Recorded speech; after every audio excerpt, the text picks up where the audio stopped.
Hello guys, இன்றைக்கி big pass வீட்டுக்குள்ளே சிறப்பான சம்பவமெல்லாம் நடந்துட்டு இருந்தது. குறிப்பாக வந்து ராயன் அவர்களுக்கும் ராணவ் அவர்களுக்கும் நடைபெற்ற சண்டை, அதுக்கப்புறம் ராணவ் அவர்களுக்கும் ஜாக்லின் அவர்களுக்கும் நடைபெற்ற சண்டை, இதெல்லாம் தவிர்த்து இன்னும் கூட நிறைய சண்டைகளாக வந்து நடந்துச்சு. நிறைய ரத்த கலரைகளாக கூட மாறிச்சு.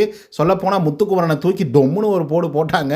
என்ன பெருசாக அந்த மனுஷனுக்கு எதுவுமே ஆகலை. ஸோ இதெல்லாம் தாண்டி நிறைய விஷயங்கள்லாம் வந்து நடந்திருக்கு. ஸோ அதெல்லாம் என்ன அப்படிங்கிறத ஒன் பை ஒன்னாக வந்து பார்த்துடலாம். ஸோ இந்த வீடியோக்கு போகிறதுக்கு முன்னாடி நம்மளுடைய சேனலை சப்ஸ்கிரைப் பண்ணாதவங்க சப்ஸ்கிரைப் பண்ணி வச்சுக்கோங்க. பக்கத்தில் ஒரு பெல் ஐக்கான் இருக்கும், அதையும் ப்ரெஸ் பண்ணி ஹாலில் போட்டுக்கோங்க. அப்போ தான் நாங்கள் அப்டேட் பண்ணுற ஒவ்வொரு விஷயமும் உங்களுக்கு நோட்டிஃபிகேஷன் வந்து சேரும். அதுதான் இந்த வீடியோக்கு அட்லீஸ்ட் ஒரு 1000 லைக்கான எதிர்பார்க்குறோம். ஸோ லைக்கை போடுங்க, வீடியோ பாருங்கள். வாங்க இன்று வீடியோக்குள்ள வந்து போகலாம். இன்றைக்கான பொம்மை டாஸ்க் வந்து நடைபெறுது. ஸோ இந்த பொம்மை டாஸ்கில் 2 பேர் மட்டும் உள்ளே போகவே இல்லை. ஒன்று வந்து சாச்சனா, ரெண்டாவது வந்து சத்யா அவர்கள். சாச்சனா அவர்கள் விஜய் விஷாலுடைய பொம்மையை வச்சுருக்காங்க. ரீசன் என்ன அப்படின்னு பார்த்தீங்கன்னா, அவங்களுடைய பொம்மையை ஜாக்லின் கேங் இருக்கு இல்லையா, அதாவது கோவா கேங் அப்படின்னு சொல்லி அழைக்கக்கூடிய கேங், அந்த கேங்கில் ஒரு ஆள் வந்து சாச்சனாவுடைய பொம்மையை உள்ளே கொண்டு போயிட்டாங்க. அதனால் நான் வந்து ஜாக்லினை காப்பாற்றணும், வேணும்னா சத்யா அவர்கள் வேணால் உள்ளே போட்டோம் அப்படிங்கிற மாதிரி வந்து சொல்லியிருந்தாங்க. ஸோ அதனால் சத்யா அவர்கள் வந்து பார்த்தீங்கன்னா ஜாக்லினுடைய பொம்மையை வச்சுக்கிட்டு அப்படியே நின்ட்டாப்புல. எனக்கு விஜய் விஷால் போனால் கூட பரவாயில்ல, ஜாக்லினும் வெளியே போகணும் அப்படிங்கிற மாதிரி சத்யா அவர்கள் வந்து நின்ட்டாப்புல. ஸோ அதனால் டைம் வந்து கொடுத்தாங்க ஒரு 5 நிமிஷம். ஸோ அந்த 5 நிமிஷத்தில் வந்து 2 பேருமே உள்ளே போகல. 2 பேரில் ஒருத்தர் உள்ளே போயிருந்தால் கூட யாராவது ஒரு ஆள் வந்து உள்ளே போயிருப்பாங்க, சேவ் ஆகிருப்பாங்க. ஆனால் 2 பேருமே வந்து உள்ளே போகல. ஸோ அதனால் டைமிங்கும் வந்து முடிஞ்சு ஒரே ரவுண்டில் ஜாக்லின் அவர்களும் விஷால் அவர்களும் எலிமினேட் ஆகி வெளியே போகிறாங்க. அதுக்கு அடுத்த ரவுண்டில் வந்து யார் எலிமினேட் ஆகிறாங்க அப்படின்னு பார்த்தீங்கன்னா, சத்யா அவர்கள் வந்து தானாகவே வந்து எவிக்டாக வெளியே போயிட்டாப்புல. ஏன் அப்படின்னு பார்த்தீங்கன்னா, அவருடைய பொம்மையை யாருமே வந்து எடுக்கலை. கடைசியாக விஜய் விஷாலோடைய அவருடைய நட்புக்காக தான் நான் இதை வந்து பண்ணேன் அப்படின்னு சொல்லிட்டாப்புல. சரி, ஓகே, செகண்ட் ரவுண்டும் முடிஞ்சு. இன்றைக்கான செகண்ட் ரவுண்டு. 3வது ரவுண்டு தான் பெரிய பிரச்சனையை வந்து ஆரம்பிக்குது. நார்மலாக வந்து ஆரம்பிக்க வேண்டிய ரவுண்டில் வந்து பார்த்திங்கன்னா பிக் பாஸ் அவர்கள் குறுக்கிட்டு ஒரு இன்ஃபர்மேஷனை வந்து கொடுக்குறாப்புல. இப்படியே போச்சுன்னா இவனுங்க தத்தி மாதிரி வந்து விளையாடுவாங்க, புதுசாக ஏதாவது ஒன்று பண்ணலாம் அப்படின்னு சொல்லிட்டு என்ன பண்ணிட்டாருன்னா, ஒரு புது அனௌன்ஸ்மெண்ட்டை வந்து கொடுக்குறாப்புல. அதாவது ஆல்ரெடி அவுட் ஆகிட்டு வெளியே போய் உட்காந்துட்டு இருக்கீங்கள, நீங்களும் வந்து உள்ளே வந்து சப்போர்ட் பண்ணலாம், உங்களுக்கு யாருக்கு பிடிக்குதோ அவங்கள வந்து சப்போர்ட் பண்ணலாம் அப்படிங்கிற மாதிரி வந்து சொல்லிடுறாரு. 1 or 2 ரூல்ஸ் அண்ட் ரெகுலேஷன்ஸ் வந்து சொன்னாப்புல. என்ன அப்படின்னா, பொம்மையை தொடக்கூடாது, அதே மாதிரி பிட்டில் வந்து விழக்கூடாது, அதே மாதிரி அதாவது தடுக்க மட்டும் தான் தடுக்கணும், டால் ஹவுஸ்க்குள்ளார வந்து போகக்கூடாது அப்படின்னு வந்து சொல்லியிருந்தாரு. ஸோ இந்த 3 ரூல்ஸையும் இவங்க வந்து ஃபாலோ பண்ணி விளையாடணும். டாஸ்க் வந்து ஆரம்பிக்குது, எல்லாரும் வேகமாக உள்ளே ஓடுறாங்க. அந்த நேரத்தில் ஜெப்ரி இருக்காப்புல, இந்த மனுஷனை வந்து ஒரே ஒரு தூக்கு தான் அலேக்க தூக்கிட்டு போய் ராணுவ அவர்கள் வந்து பிடிச்சி வச்சுட்டாரு, வயிற்று பிடிச்சிட்டு இருந்தார். சொல்லப்போனால் கட்டி பிடிச்சிட்டு மாதிரி தான் வந்து பிடிச்சிட்டு இருந்தார். ஜெப்ரியால் ஒன்றுமே பண்ண முடியல. ராணுவ அவர்கள் வந்து அவ்வளோ டைட்டாக வந்து பிடிக்க ஆரம்பிச்சிட்டாரு. பிடிக்க ஆரம்பித்த உடனே ரயான் அவர்கள் வந்து இடையில் வராப்பில் வந்துட்டு அப்படி இப்படி பிடிச்சி இழுக்கிறாரு. ராணுவ அவர்களை பிடிச்சி இழுத்தாக்கா மொத்த பேரும் 3 பேரும் போயிட்டு வந்து அந்த பிட்டுக்குழியில் வந்து விழ ஆரம்பிச்சிடறாங்க. அப்படி விழுந்த உடனே வந்து பார்த்திங்கன்னா உள்ளே இருந்து என்னென்னமோ பண்ணுறானுங்க. ஜெப்ரியெல்லாம் கையை பிடிச்சி அடிக்கிறாரு. இந்த பக்கம் ராணுவ அவர்களை வந்து ரயான் அவர்கள் வந்து கழுத்தை பிடிச்சி நெருக்கிறாப்புல. ஸோ என்னென்னமோ நடக்குது. கடைசியாக வந்து பார்த்திங்க அப்படின்னா பிக் பாஸ் அவர்கள் ஒரு அனௌன்ஸ்மெண்ட் வந்து திரும்பியும் கொடுக்குறாப்புல. பிட்டில் வந்து ஆல்ரெடி எலிமினேட் ஆனவங்க உள்ளே இருக்கக்கூடாது அப்படின்னு வந்து சொன்ன உடனே உள்ளே இருக்கக்கூடாது அப்படின்னு சொல்லிட்டு ரயான் அங்கே வந்து பயங்கரமாக கோவப்படுறாரு. கோவப்படுறது மட்டும் இல்லாமல் திட்டுறாரு ராணுவ, டேய் உள்ளே நீ இருக்கவே கூடாது, பொம்மையை தொடவே கூடாது அப்படின்னு சொல்லி பிக் பாஸே சொல்கிறாரு. நீ ஏன் பொம்மையை தொடர அப்படின்னு சொல்லிட்டு இருக்காரு. அதுக்கப்புறம் நம்மளுடைய முத்துக்குமரனை வந்து கூப்பிட்டு காமிக்கிறாப்புல, பாரு வந்து பொம்மையை தொட்டுருக்கான் அப்படின்னு சொல்ல உடனே, ஏய் பொம்மையெல்லாம் தொடக்கூடாதுப்பா அப்படின்னு சொல்லி முத்துக்குமரன் வந்து சொல்கிறாப்புல. அதுக்கப்புறம் பிட்டை விட்டு வெளியே வராங்க. வெளியே வந்ததுக்கப்புறம் இன்னும் பிரச்சனை வந்து பார்த்தீங்கன்னா பெருசாகிறது மீன்ஸ் அப்படியே பிடிச்சிட்டே இருக்கிறாங்க. நம்ம ஜெப்ரி அவர்களை வந்து ராணுவ பிடிக்கிறாப்புல, ராணுவ அவர்களை வந்து ரயான் அவர்களை வந்து பிடிச்சிட்டு இருக்காப்புல. ஸோ பிடிச்சிட்டு இருக்கும்போது என்ன ஆகுது அப்படின்னு பார்த்தீங்கன்னா, நம்ம ஜெப்ரி அவர்கள் வந்து உதமாச்சு ஒரு பஞ்ச் வந்து பின்னாடி கொடுக்குற மாதிரி ஒரு இது பண்ணிவிட்டு அப்படியே வேகமாக ஓடி போகிறாப்புல. போனாலையும் வந்து பார்த்தீங்கன்னா உள்ளே விடவே இல்லை. திரும்பி ராணுவ வந்து பிடிக்கிறாரு. ஸோ மறுபடியும் வந்து பார்த்தீங்கன்னா நம்ம ரயான் அவர்கள் வந்து உள்ளே போய் பொம்மையை வச்சுட்டு மறுபடியும் உள்ளே வந்து இவங்களை வந்து விலை கூடுறது வேலையை வந்து பார்த்துட்டு இருக்காப்புல. இதுக்கிடையில் ஒவ்வொருத்தரும் அடிச்சுக்கிறானுங்க. இந்த பக்கம் ஓடுறானுங்க, அந்த பக்கம் ஓடுறானுங்க.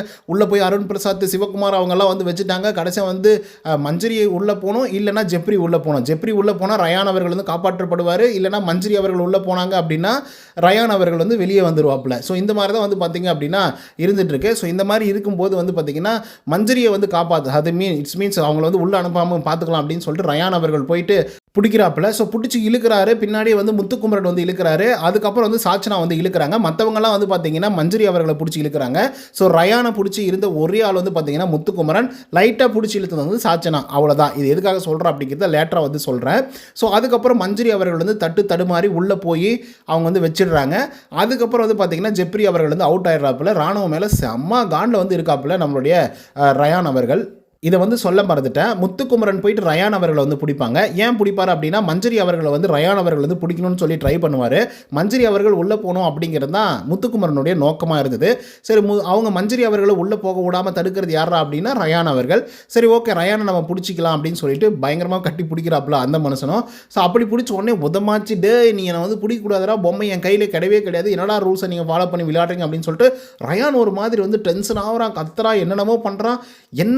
அதுக்கப்புறம் முத்துக்குமரனை அப்படியே ஒரு திருப்பி கீழே போடுறாப்புல. நல்ல வேலை அந்த மனுஷனுக்கு ஒன்றுமே ஆகலை. சொல்லப்போனால் லாஸ்ட் சீசனில் வந்து பிரதீப் அவர்களை தூக்கி ஒரு டம்முன்னு வந்து போட்டிருப்பாங்களே, அந்த மாதிரி நடந்திருக்க வேண்டியது. ஏதோ சாப்பிட்டா அவரும் கீழே விழுந்து இவரும் கீழே விழுந்து எல்லாத்தையும் வந்து பார்த்திங்க அப்படின்னா 2 பேரும் கீழே விழுந்ததுனால எந்த பிரச்சனையும் இல்லை. ஒரு வேளை அடி விழுந்திருந்தால் செம்ம அடி விழுந்திருக்கும் முத்துக்குமரனுக்கு. ஸோ அதுக்கப்புறம் வந்து பார்த்திங்கன்னா முத்துக்குமரன் மேலே ரயான் அவர்கள் ஏறி உட்காந்துட்டு இருந்தார். ஸோ அந்த லெவலுக்கு தான் வந்து பார்த்திங்கன்னா பிரச்சனைகள் வந்து போயிட்டு இருந்தது. ஸோ இதெல்லாம் நான் சொல்லும்போது உங்களுக்கு நார்மலாக தெரியல, பட் பார்க்கும்போது பயங்கர வயலன்ஸாக தான் வந்து தெரிஞ்சிட்டு இருந்தது. சரி, இந்த பிரச்சனை வந்து பார்த்திங்கன்னா ஓஆர்எல்எஸ் வந்து பார்த்திங்கன்னா முடிஞ்சு போச்சு. முடிஞ்சதுக்கு அப்புறம் வந்து நம்ம ராணுவ அவர்கள் ஜெனியூனாக வந்து கேட்குறாப்புல, ஜெப்ரி கிட்டையும் கேட்குறாரு அண்ட் ரயான் கிட்டையும் கேட்குறாரு, ஓகே தானே அப்படின்னு சொல்லி நார்மலாக வந்து கேட்குறாரு. கேட்ட உடனே ரயானுக்கு பயங்கர கோவம், டே நீ என்னடா என்ன கேட்குறது, உன்னை அடிச்சு வாயெல்லாம் உடைக்கிற மாதிரி அப்படின்னு சொல்லிட்டு அடிக்கிறதுக்கு போயிட்டாப்புல. போன உடனே ராணுவ சும்மா விடுவாரா, பிடிச்சி அவர் ஒரு அடி திருப்பி விடுறாப்புல. ஸோ அடிச்சுக்கிட்டாங்க, சொன்ன போனால் உண்மையாகவே அடிச்சுட்டு தான் அடிச்சுக்கிட்டாங்க. ஸோ அதுக்கப்புறம் வந்து பார்த்திங்கன்னா ஒரே பரபரப்பாகிடுது, வீடெல்லாம் ஒட்டுமொத்த பேர் வந்து ஓடி வராங்க. அப்படி இந்த பக்கம் ரயானை பிடிச்சி இழுக்கிறாங்க, அந்த பக்கம் வந்து ராணுவ பிடிச்சி இழுக்கிறாங்க. முத்துக்குமரன் போய், டே என்னடா பண்ணுறீங்க நீங்கள், அறிவில்லையாடா, என்னடா கேம் ப்ளே பண்ணுறீங்க அப்படின்றாங்க. இந்த பக்கம் அருண் பிரசாத் வந்து கத்துறாப்புல, அந்த பக்கம் ரயானை வந்து காம்ப்ரமைஸ் பண்ணுறதுக்கு சில பேர், இந்த பக்கம் ராணுவ அவர்களை வந்து காம் டவுன் பண்ணுறதுக்கு சில பேர் அப்படின்னு சொல்லி போயிட்டு இருக்காங்க. அந்த பக்கம் போய் ரயான்கிட்டையும் முத்துக்குமரன் பேசுகிறாரு, இந்த பக்கம் போயிட்டு ராணுவக்கிட்டையும் வந்து பேசுகிறாரு. ராணுவ, டே நீ என்ன அறிவில்லையாடா, உனக்கு அவன் ஒன்று அடித்தானா கூட ஒன்றும் ஆகாதுடா, நீ அவனை அடித்தான்னு வச்சுக்கோ, ஏன் ரெட் கார்டு யாருக்கு வரும், உனக்கு தானே வரும், அறிவில்லையா, ஏன் இப்படிலாம் கேம் ப்ளே பண்ணுற, வாயால் பேசி அடி, டிஃபென்ஸ் பண்ண, அதை விட்டுட்டு கை வைக்கிற வேலை வச்சுக்கூடாது, கடைசியாக ரெட் கார்டு உனக்கு தான் வந்து கொடுப்பாங்க, கேர்ஃபுல்லாக விளையாடு அப்படின்னு சொல்லி அவரும் வார்ன் பண்ணுறாரு. அதுக்கப்புறம் காம் டவுன் பண்ணுறாங்க. அருண் பிரசாத் பயங்கர எஃபெக்ட் போட்டார். மற்றவங்கலாம் கொஞ்சம் வேடிக்கை தான் நின்று பார்த்துட்டு இருந்தாங்கப்பா. ஆனால் ரயானுக்கு தான் பயங்கர கூட்டமாக இருந்தாங்க, ராணுவுக்கும் நிறைய கூட்டம் இருந்துச்சு. ஓரளவுக்கு ஜென்யூனாக பேசக்கூடிய ஆட்கள்லாம் வந்து ராணுவுக்கு சப்போர்ட் பண்ணாங்க. இந்த பக்கம் ரயானுக்கு சில பேர் வந்து சப்போர்ட் பண்ணிட்டு இருந்தாங்க. அப்படின்னா நீங்கள் என்ன அப்படின்றத நீங்களே யோசித்து பார்த்துக்கோங்க. இந்த மாதிரி பிரச்சனைகள் வந்து போயிட்டுருக்கும் போதே வந்து வீடெல்லாம் தீ எரியுது, அங்கங்கே வந்து சண்டைகள் வந்து நடந்துகிட்ருக்கு. ரயான் ஒரு பெரிய அக்யூசேஷன் வந்து வைக்கிறார். முதல்ல என்ன அப்படின்னு பார்த்தீங்கன்னா, ராணுவ அவர்கள் வந்து பிடிச்சதே வந்து தப்பு, பொம்மையை பிடிச்சிட்டு இருந்தான், பிட்டுக்குள்ளே இருந்தான் அப்படின்றது வந்து மிகப்பெரிய தப்பு. ஏன் அப்படின்னா பிட்டுக்குள்ளே தள்ளனதே வந்து ரயான் அவர்கள் தான். அதை வந்து கரெக்டாக கேட்டப்பில் ராணுவ அவர்கள், டேய் நான் பிட்டுக்குள்ளெல்லாம் நிற்கவே கிடையாது, நீ தான் பிடிச்சி தள்ளிவிட்ட அப்படின்னு சொல்லிட்டு. உண்மையாகவே அவங்க வந்து பார்த்திங்கன்னா பிடிச்சி இழுக்கும்போது அப்படியே சுற்றி அப்படியே 3 பேருமே தான் வந்து ஒன்றா விழுந்தாங்களே தவிர ராணுவ அவர்களே தூக்கிட்டு போய் பிட்டுகளை வந்து பார்த்திங்கன்னா போட கிடையாது ஒன்று. அதே மாதிரி பார்த்திங்கன்னா முத்துக்குமரனும் முதல்ல எழுந்து போய் வேகமாக போய் பிட்டில் தான் வந்து விழுந்தாப்புல. ஸோ இந்த மாதிரி இருக்கக்கூடாது அப்படின்னு சொல்லிட்டு தான் பிக் பாஸ் அவர்கள் பாதியில் தான் அனௌன்ஸ்மெண்ட் வந்து கொடுத்தாப்புல, அந்த ஒரு விஷயத்தை மட்டும். ஸோ இது ஒன்று வச்சுக்கலாமே. 2வது ஃபால்ஸ் அலிகேஷன், ஓகேங்களா, அதாவது ரயான் வச்சது. முதல்ல வந்து பிட்டில் வந்து இருக்கக்கூடாது அப்படின்னாரு, பிட்டுக்குள்ளே தள்ளந்தே அவர் தான். அதே மாதிரி 3வது என்னென்னா, பொம்மையை வந்து பிடிச்சிருக்கக்கூடாது ஆனால் பிடிச்சிட்டு இருந்தான் அப்படின்னு சொன்னாங்க. அது வந்து நிரூபணம் ஆயிடுச்சு. ஆனால் முத்துக்குமரனே வந்து ஒத்துக்கிட்டாரு, அந்த பொம்மையை வந்து ஜெப்ரி கிட்ட இருக்கிறத பிடிச்சி இழுத்துட்டு இருந்தார் ராணுவ அவர்கள் அப்படின்னு சொல்லிட்டு. ராணுவ அதை வந்து கையை எடுத்துட்டு அந்த மாதிரி பண்ணக்கூடாது அப்படின்னு சொல்லி முத்துக்குமரனே சொல்லிட்டாரு. ஸோ ஓகே, அந்த ஒரு பிரச்சனை வந்து சால்வ்டு. 3வது என்ன அப்படின்னு பார்த்தீங்கன்னா, பெண்கள்லாம் சேர்ந்துக்கிட்டு அவருடைய கைகளை வந்து நெகத்தால் கீறிட்டாங்க வேணுத்துக்குன்னே அப்படின்னு வந்து சொல்கிறாப்புல. இது எந்த அளவுக்கு உண்மை பொய் அப்படிலாம் வந்து தெரியல. ஏன்னா ஃபிசிக்கலாக டாஸ்க் வந்து நடக்கும்போது கண்டிப்பாக அந்த மாதிரி விஷயங்கள்லாம் நடக்கிறது உண்மைதான். பட் வேணுத்துக்குனே பண்ணுறாங்க அப்படிங்கிறதெல்லாம் ரொம்ப பெரிய தப்பு. பவித்ரா, சாச்சனா நீங்கள் தான் கீறி விட்டுட்டீங்க, நீங்கள் தான் இது பண்ணீங்க அப்படின்னு சொல்லிட்டு சொல்கிறாங்க. உள்ள ஒவ்வொருத்தனுக்கும் அடி விழுந்துட்டுருக்கு. மஞ்சரிக்கு எதுக்கு தலைமண்டை உடஞ்சுது. இன்றைக்கி அருண் பிரசாத்துக்கு வந்து கை வந்து அடிபட்டுச்சு, ஆனந்திக்கு அடிபட்டுச்சு, இன்னும் சில பேருக்கு வந்து அடிபட்டுச்சு. ஸோ அந்தளவுக்கு வந்து பார்த்திங்க அப்படின்னா சொல்லப்போனால் விஜய் விசாலுக்கு அந்த இடத்துல கூட அடிபட்டுச்சுங்க. அந்தளவுக்கு வந்து பார்த்திங்கன்னா ஃபிசிக்கல் டாஸ்க் வந்து பண்ணிகிட்ருக்காங்க. இந்த மனசை கீறிட்டாங்க அப்படின்னு சொல்லி கம்ப்ளைண்ட் பண்ணலாம், ரத்தம் வந்துடுச்சு, அது வேறு விஷயம். பட் இருந்தாலும் அவர் ஆக்ரோஷமாக வந்து சொல்ல வேண்டிய அவசியம் இல்லை. ஃபிசிக்கல் டாஸ்க்கு கொஞ்சம் பார்த்து பண்ணுங்க அப்படின்னு சொல்லியிருந்தா கூட நல்லா இருந்திருக்கும். இது ஒரு அக்யூசேஷன். அதுக்கு அடுத்த அக்யூசேஷன், 4வதான அக்யூசேஷன் என்ன அப்படின்னு பார்த்தீங்கன்னா, மஞ்சரி அவர்களை பிடிச்சி இழுக்கும் போது மஞ்சரி வந்து வயிறு வலிக்குது அப்படின்னு சொல்லி கத்துறாங்க, டே விட்றா வயிறு வலிக்குதுரா அப்படின்னு சொல்லிட்டு. மஞ்சரிக்கு பின்னாடி இருந்தது ரயான் அவர்கள் தான் பிடிச்சி இழுத்துட்டு இருந்தார். ரயானுக்கு பின்னாடி இருந்தது முத்துக்குமரன். இதில் வந்து பிடிச்சி இழுத்தது வந்து பார்த்தீங்கன்னா சாச்சனா கொஞ்சமாக பிடிச்சி இழுத்தாங்க. அவங்க எவ்வளோ போர்ஸாக இழுத்துருப்பாங்க அப்படிங்கிறது உங்களுக்கு நல்லாவே தெரிஞ்சிருக்கும். மஞ்சரி அவர்களை பவித்ரா மற்ற ஆட்கள்லாம் வந்து பிடிச்சி இழுத்தாங்க, அது உண்மை.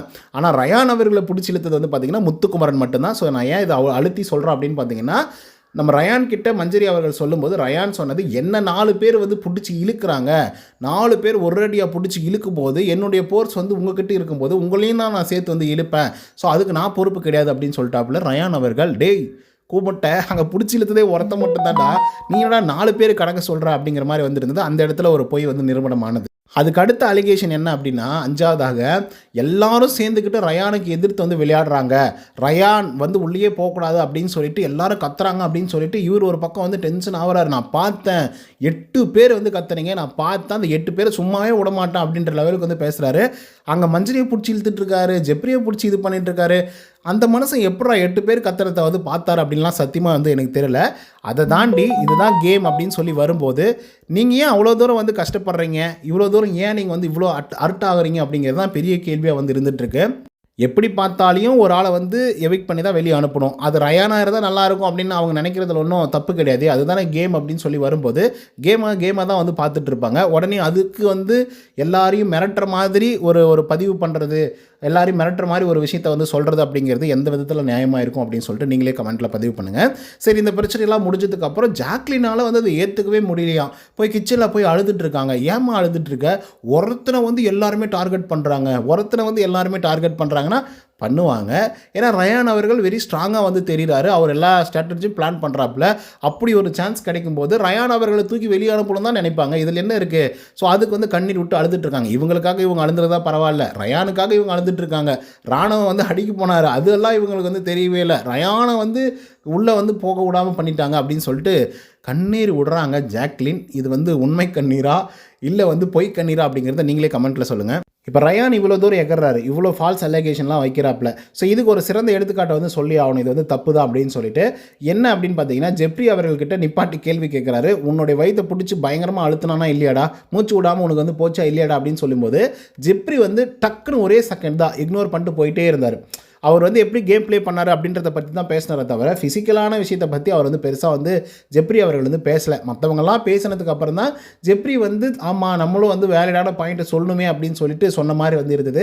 ஸோ ஜெப்ரியோட கேம் ப்ளே வர வர வந்து கொஞ்சம் ஒஸ்ட்டாக போதும் அப்படின்ற மாதிரி வந்து இருக்குது. இட்ஸ் மீன்ஸ் இந்த டாஸ்க்கெல்லாம் ஓகேங்க, மற்றபடிக்கு வந்து பார்த்தீங்கன்னா சும்மா உட்காந்துக்கிட்டு ஏதோ சௌந்தர்யா பின்னாடியே சுற்றிட்டு இருக்கிற மாதிரி வந்து இருக்குது. எனக்கு மட்டும் இல்லை, ஒட்டுமொத்த பேருக்கும் அப்படி தான் ஃபீல் ஆகுதுன்னு நினைக்கிறேன். அதுக்கு அடுத்தது தான் வந்து பார்த்தீங்கன்னா ஒரு பெரிய பிரச்சனை ஜாக்லின் அவர்களுக்கும் அப்புறம் நம்மளுடைய ராணுவ அவர்களுக்கும். அவர் வந்து ரொம்ப கெட்ட வார்த்தையெல்லாம் யூஸ் பண்ணல, மூடு அப்படின்ற மாதிரி தான் வந்து சொன்னாப்புல. ஸோ ஜாக்லின் வந்து கேட்டுகிட்டே இருந்தாங்க, டே என்னடா கேம் ப்ளே பண்ணுறா அப்படி இப்படி வந்து கேட்டுட்டு இருக்கும்போது இப்படியா பண்ணுற அப்படியா பண்ணுற அப்படின்னு சொல்லி கேட்கும்போது ராணுவுக்கு வந்து பயங்கரமாக கோவம் வந்தது. ஜாக்லின் உனக்கு என்ன ஏதுன்னு தெரியுமா, ஃபஸ்ட்டு நீ அந்த இடத்துல வந்து இருந்தியா, அவன் எப்படி என்னை வந்து கழுத்தை பிடிச்சி நெரிச்சான்னு தெரியுமா, நான் வந்து வயிற்றை பிடிச்சி அழுத்துனதை மட்டும் சொல்லிட்டு இருக்கேன், கழுத்தை பிடிச்சி நெரிச்சதை மட்டும் நீ சொல்லவே மாட்டேங்கிறே, ஏன் உனக்கு வந்து தெரியுமா தெரியாதா, தெரியாமல் நீ எதுக்கு வந்து பேசுகிற, தெரியலையா, மூடிட்டு உட்காரு அப்படின்னு வந்து சொன்ன உடனே தான் சௌந்தர்யாவுக்கு பயங்கரமாக கோவம் வந்துடும். நீ எப்படிடா மூடிட்டு உட்காந்துருன்னு சொல்ல மரியாதையாக நடந்துக்கும் அப்படின்னு சொல்லி அவங்க ஒரு பக்கம் வந்து கத்த, ராணா அவர்களே உனக்கு என்ன தெரியும், நீ வாயை மூடிட்டு கிளம்பு அப்படின்னு சொல்ல அதுக்கப்புறம் மாற்றி வந்து பேசிக்கிட்டாங்க. அதை நீங்கள் ப்ரோமோ 2லேயே வந்து பார்த்துருப்பீங்க. அதை தாண்டி எந்த கண்டென்ட்டும் பெருசாக வந்து இல்லை. ஸோ அதுக்கப்புறம் வந்து இந்த மாதிரி மூடிட்டு அப்படி இப்படிலாம் வந்து பேசாத ராணவ் அப்படின்னு சொல்லும்போது அதுக்கு வந்து ராணவ் அவர்கள் சாரி வந்து சொல்லியிருப்பாப்புல. சாரியும் வேணாம் ஒன்றும் வேணாம், நான் பலாருன்னு ஒரு அறை விட்டுட்டு உன்கிட்ட சாரி கேட்டால் நீ வந்து ஏற்றுப்பியா அப்படின்னு சொல்லிட்டு ஜாக்லின் எல்லாம் சொல்லியிருப்பாங்களே அந்த ப்ரோமோ 2. அவ்வளோதான், அது கண்டென்ட்டே அவ்வளோதான். ஒரு 40 செகண்ட் 30 செகண்ட் மட்டும் தான் நடந்துச்சு. ஸோ ஆக்சுவலாக வந்து சௌந்தர்யா அப்புறம் ஜாக்லின் ஜெப்ரி இவங்க எல்லாருமே ரயான் அவர்களுக்கு தான் வந்து சப்போர்ட்டிவாக வந்து இருக்காங்கன்னு வச்சுக்கோங்களேன். இப்போ ராணுவ பக்கம் என்ன தப்பு இருந்துச்சு அப்படிங்கிறத நம்ம வந்து சொல்லணும்ல. முதல் தப்பு என்ன அப்படின்னு பார்த்தீங்கன்னா, அவர் அந்த பிட்டுக்குள்ளே வந்து போயிடக்கூடாது. ஆனால் அந்த பிட்டுக்குள்ளே தள்ளந்தே வந்து பார்த்திங்கன்னா ரயான் அவர்கள் தான். ஸோ அதனால் வந்து பார்த்திங்கன்னா அந்த விஷயம் வந்து நியூட்ரல் ஆகிடுச்சு. இரண்டாவது விஷயம் என்னென்னா, அந்த பொம்மையை வந்து அவர் தொற்றிருக்கக்கூடாது.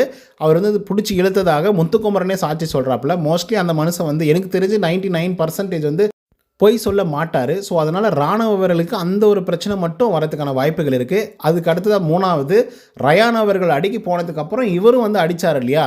ஸோ அதுவும் வந்து பார்த்திங்க அப்படின்னா கண்டிப்பாக பேசும் பொருளாக வந்து இருக்கும். 2 பேரில் யாராவது ஒரு ஆளுக்கு வந்து எல்லோ கார்டு கிடைக்கும். அந்த எல்லோ கார்டு கண்டிப்பாக வந்து பார்த்திங்கன்னா ரயான் அவர்களுக்கு வந்து கொடுக்கப்படும். இடையில் ஒரு வார்த்தையை வந்து யூஸ் பண்ணியிருப்பாப்புல. விஜய் சேதுபதி வந்து சொல்லியிருக்காப்புல, எப்போ பார்த்தாலையும் வந்து எக்ஸ்ப்ரெஸ் பண்ண மாட்டேங்கிறீங்க அப்படின்னு சொல்லிட்டு. எனக்கு இந்த சிச்சுவேஷனில் வந்து எக்ஸ்ப்ரெஸ் பண்ணணும்னு தோணுச்சு, என்ன ஆகிடும் அப்படின்னு சொல்லி பார்க்கணுன்னு தோணுச்சு. ஸோ விஜய் சேதுபதி சொன்ன மாதிரி நான் பண்ணிட்டேன் அப்படிங்கிற மாதிரி அதுக்கு ஒரு வக்காலத்தை வந்து அதுவும் விஜய் சேதுபதி அவர்களையே வந்து கூப்பிட்ருக்காப்புல. ஸோ பார்ப்போம் என்ன நடக்குது அப்படின்னு சொல்லிட்டு. கண்டிப்பாக சாட்டர்டே எபிசோடில் தான் இதுக்கான தீர்வுகள் வந்து கிடைக்கும் அப்படின்னு நான் நினைக்கிறேன். அது தாண்டி நடந்ததும் இதுதான். ஸோ கண்டிப்பாக வந்து ரயான் மேலே 99% வந்து தவறுகள் வந்து இருக்குது. வார்த்தைகளை விட்டுறக்கூடாது, கைகளை வச்சிருக்கக்கூடாது. ஸோ என்ன ஸ்போர்ட்டிவாக வந்து இந்த ஸ்போர்ட்டை எடுத்துக்கிட்டு நடந்திருந்தால் அது கரெக்டாக இருந்திருக்கும். ஸோ இதை பற்றின உங்களோட கருத்துக்கள் என்ன அப்படிங்கிறத கமெண்ட்டில் வந்து பதிவு பண்ணுங்கள். இந்த வீடியோ உங்களுக்கு வந்து பிடிச்சிருந்தா லைக் அண்ட் சப்ஸ்கிரைப் பண்ண மறந்துடாதீங்க. இன்னொரு தவணை சந்திரான்ட்டு தான் பாய் ஃப்ரம் உதய். நன்றி, வணக்கம்.